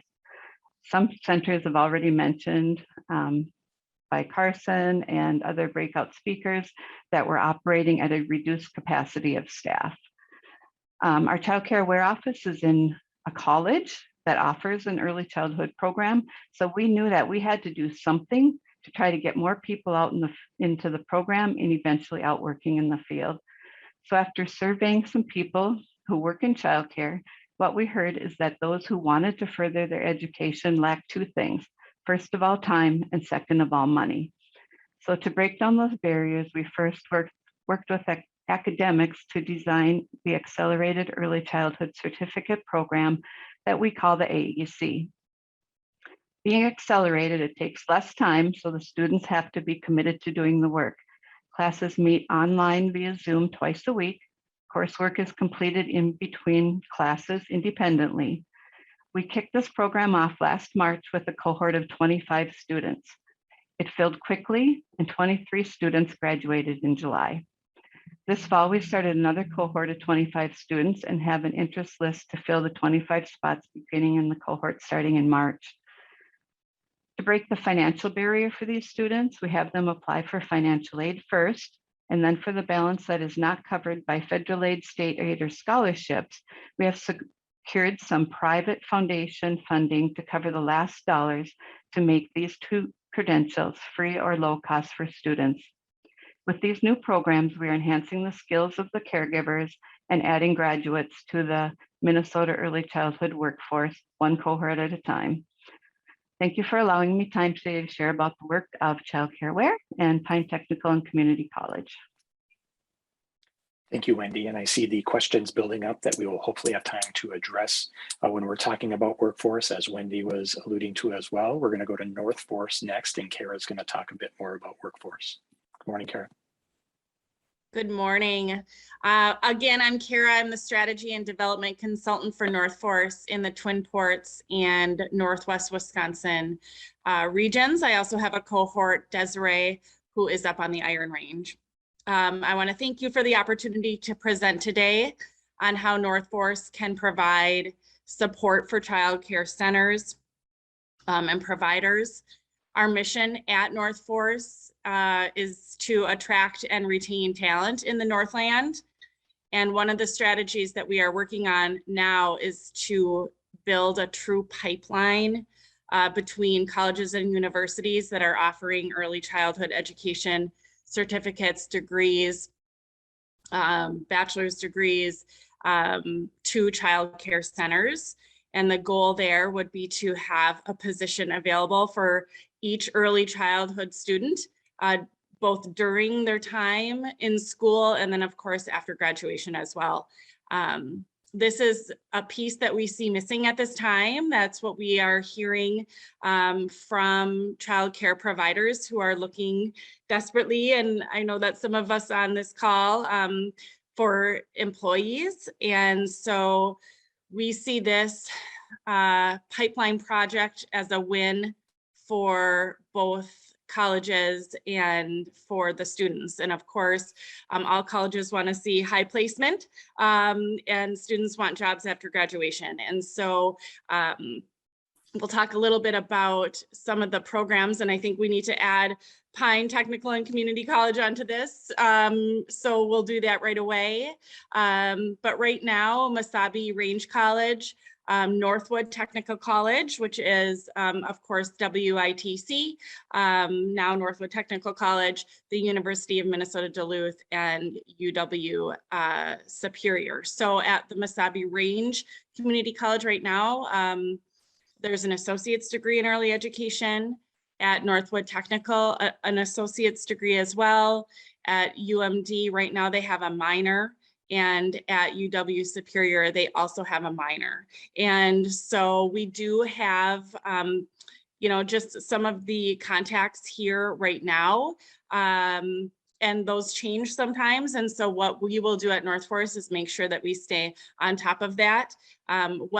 What we're planning for right now is to kind of do a mini, maybe a mini summit with childcare providers and get them really connected to these career centers and some of the instructors at the colleges to see how we can truly create that pipeline so that when these students come out, they have great jobs to go to. And again, we see this as a huge win-win. So again, our job here is to attract and retain talent. So we do not want to lose these students to the Twin Cities or any other bigger city because they can't find a job here. They certainly can. And so we just want to make that connection. And if you are a child care center or an early childhood college, please connect with us at North Forest, and we'll be reaching out to you soon as well. Thank you. Thanks, Kara. And things are getting lively in the chat. There are really 3 things going on. A couple of specific questions to Wendy, which she will hopefully be responding to in the chat. A lot of talk about workforce and wages. We'll hopefully have some time to discuss that. And some questions around business involvement in tackling these challenges. And fortunately, next, we have Ian Vincent from Apex, which is a consortium of businesses that advocate on important issues. And he's going to talk a bit about what they're starting and already doing to really tee off that discussion. So Ian, good morning. Good morning to you too, Tony, and good morning, everyone else. I have a couple slides here, but I'm going to be just as fast, I promise. We at Apex are not experts in childcare. We are experts in business attraction, retention, and expansion. That's what we do across many, many industries. But it's become very apparent, and obviously that's why you're all here, that we can't attract businesses to our area and we can't expand businesses and folks for that matter if we don't have childcare to support that. So in that sense, this industry is just like many others, and how we approach and try to attract that kind of business. This is our standard business model and how we operate. We start in the top left corner by understanding the opportunity, researching that opportunity, moving on to prospect selection, recruiting, national recognized state and regional recognized chains of childcare services. And then once we have one, say a fish on the hook, then we form that project. We make that compelling business case to engage that childcare provider. And we do that by engaging the people that you just heard from today. Zane Bale at Northland Foundation, Vicki Hagberg at the SBDC, First Children's Finance, all of those across the board. That's when we rope in all of our partners, and they really set the table for how this potential operator can open up in our region. And we do that by a lot of different ways. Attracting these partners is by assuring that we have sites that are prepped. We understand the potential locations. Do they have kitchens? Is this a city developed build to suit? What's the lot size? What are the safety precautions that are already in place inside this building? Assure that it's fire safe and the like. And then moving on, one of the projects that we really wanted to kick off is for people who are interested in opening up a child care center, not necessarily in home, but something larger with a dedicated facility. We developed this piece that you all have in your hands now if you registered for this session, which is, Tony, if you go to the next slide, is a childcare starter guide. Now we have to thank the city of Minneapolis for providing us the initial bones of what this document became. With their permission, they gave us permission to just kind of take it and make it our own. And this is a starter guide that we at Apex kind of tried to make our own for our region, Northeast Minnesota and Northwest Wisconsin. But we also want the folks on this call to make it their own as well. So as well as providing you the PDF of this document to help people understand how to create a childcare business or open up their own childcare business. We're also providing you the Microsoft Publisher document, so you can change this as much as you want to represent the city of, say, Aurora or Bayfield in Wisconsin. This example is, I'd say it's more tailored towards the city of Duluth, but with the help of Vicki Hagberg at the SBDC and Whitney Ridland, we really tried to make it represent the region and have resources from creating your plan and marketing your plan to helping prep your space that the children are going to be in, as well as getting your license, having all the resources on how to navigate that and how to set up for success and recruit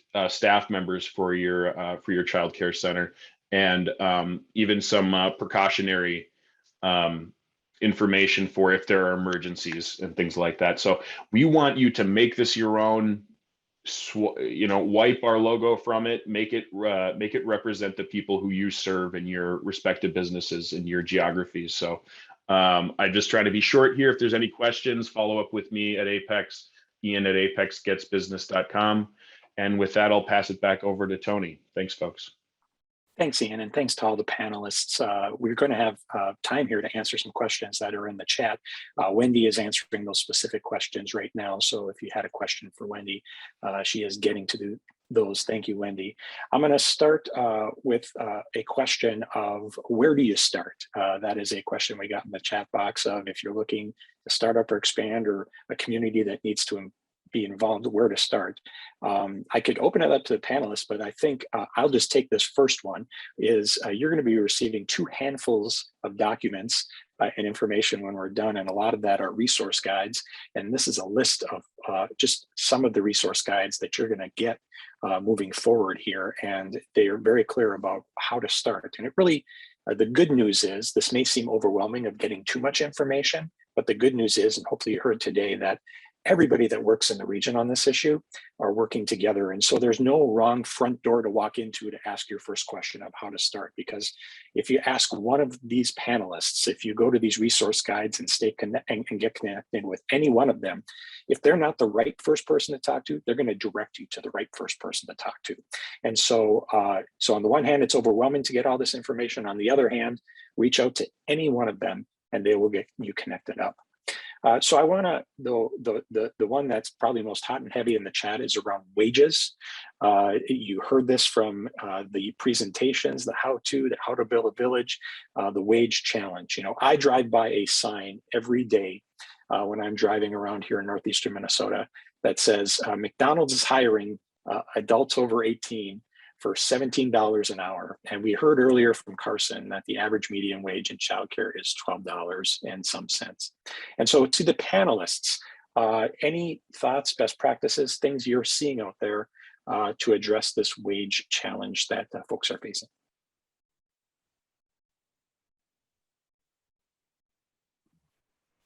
I think one thing I would recommend on that front that isn't the ultimate solution, right? Because I think that's a combination of policy, collaboration with corporations and businesses. It's a big monster to tackle. But one of the things we recommend is having a really effective job posting that doesn't affect the wages part, right? But getting people excited about your business, about your childcare, your mission, the type of job that they're going to have there. And so having that effective job posting is something that's really important. A couple of resources available for that. Northland SBDC has access to an HR consultant in the region that can work one-on-one with small businesses looking to improve their job postings, and also North Force, right? And the recruitment work that they do. Those are 2 great resources to help get more people interested in your business and really be as effective as you can with the resources you do have. Great. Thanks, Vicki. And I do know, we're not talking a lot about it today, but it's been mentioned, there are proposals at the federal level, at the state level, that are looking to infuse more dollars and resources into this issue. And we don't have time to tackle all of that. But as I think Vicki mentioned and others mentioned, that there are some fundamental flaws in the system where there just needs to be more money infused. And there are proposals out there in the works right now looking to address that. Last question, unless others are popping up, I'm just going to kind of chunk this out as well. A lot of conversation around how businesses can be involved. And you heard a bit from Apex on how they're being involved. Folks are asking for new and creative ideas. If you go back to the report that you're all going to be receiving, the Wilder report, there are some ideas and thoughts in there on how businesses can be involved. Everything from buying slots and reserving slots to making sites available on location on business property. But do any of the panelists have any other thoughts or ideas or best practices they're seeing out there and how businesses can be more involved in this childcare issue?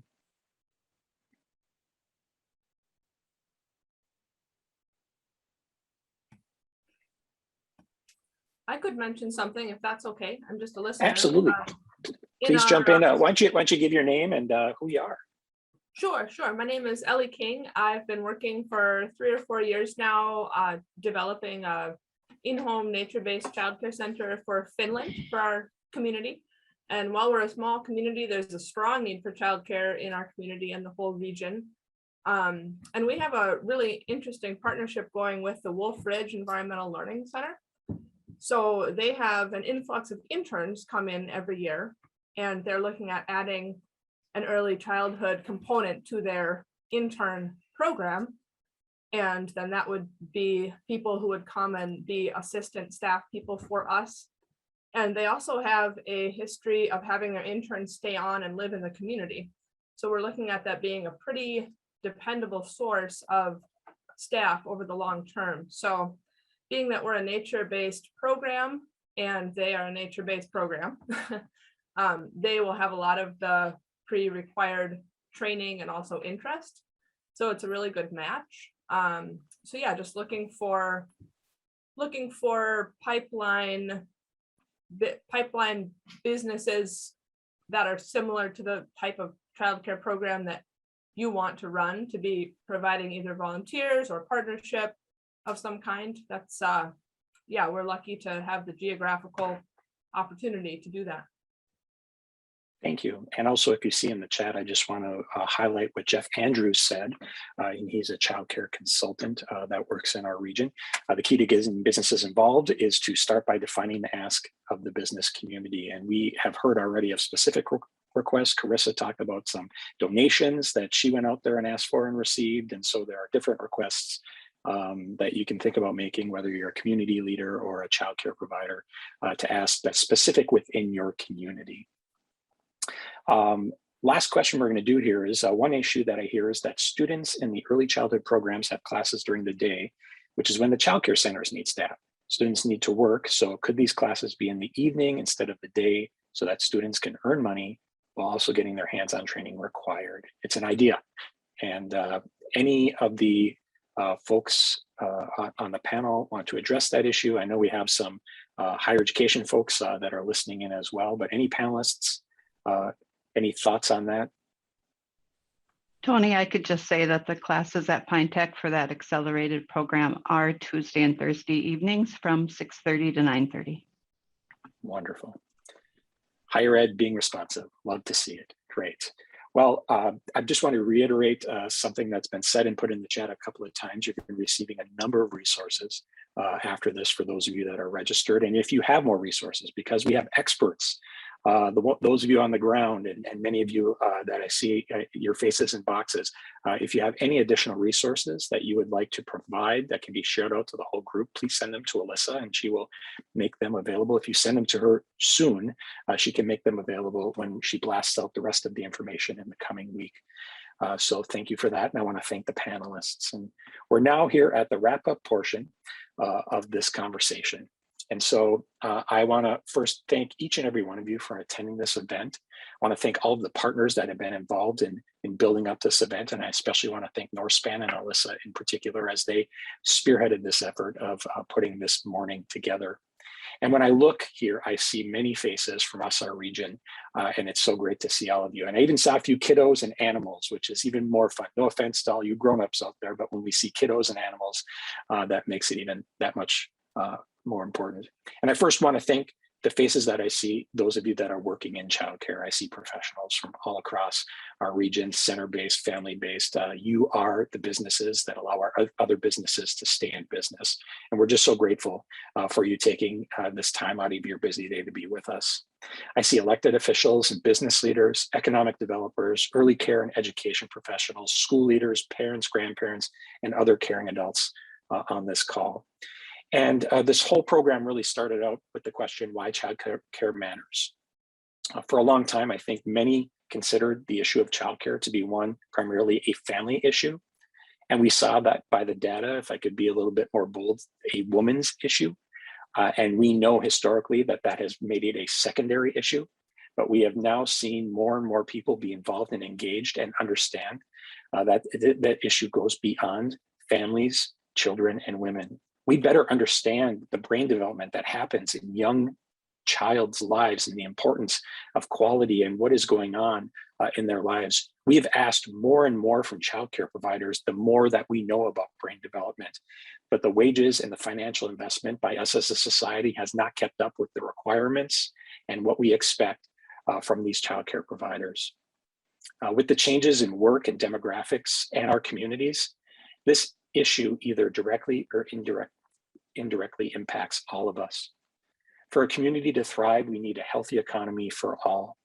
And for a long time, our strategy around having a healthy economy was based on one of my favorite movies, Field of Dreams. If you build it, they will come. It was about creating more jobs and then the people would follow. And that singular strategy will not get us to where we need to go into the future. In the past, people followed the jobs, but that has changed. We're entering a time where there are many more jobs than there are people, and many jobs can be done remotely. More and more people will decide where they want to live and work based on other factors, and you heard about them today: quality of life, housing, broadband, education, and of course, childcare. And we all have a stake in the health and vibrancy in our communities. We're all either directly or indirectly impacted by this issue of childcare. So my charge to all of us today is to lean into the challenge in the way that makes most sense for you. For some of you, you're in childcare and you're in the business. Keep doing it and keep asking for that support and demanding and advocating for yourselves. For some of us, we are involved in funding these efforts, and we need to make sure that we make that funding available. And in essence, this really is a math problem. We have a lack of slots, we have a lack of access, and it's going to take money, not just money, but it's definitely going to take money to solve this challenge. And so advocating across the board from all sectors. There's no silver bullet to this as well. And so it's going to take folks from the private sector, from the public sector, and also from the nonprofit sector to be involved. If you're just an advocate in your community, what can you do? You can engage your elected officials. You can engage a conversation in your community if you have a lack of access, bringing a group of people together. Those of us at Northland and others will support those conversations to tackle this challenge in your community. There's no wrong way to get involved. As I said, we'll be sharing a lot of the information connected to many of the speakers and experts today. And it may seem overwhelming at first, but know that there's no wrong door to enter. If you don't know where to start or where to contact the right person, just reach out to any one of us and we'll connect you to the right people. All of the partners working on childcare in our region have developed strong relationships to connect you to the right person and support. So thank you so much for being involved today. Over 100 of you really looking at this issue, tackling this issue. Share what you've learned today, stay connected on this, and have a great day. Thanks a lot and enjoy the rest of your week.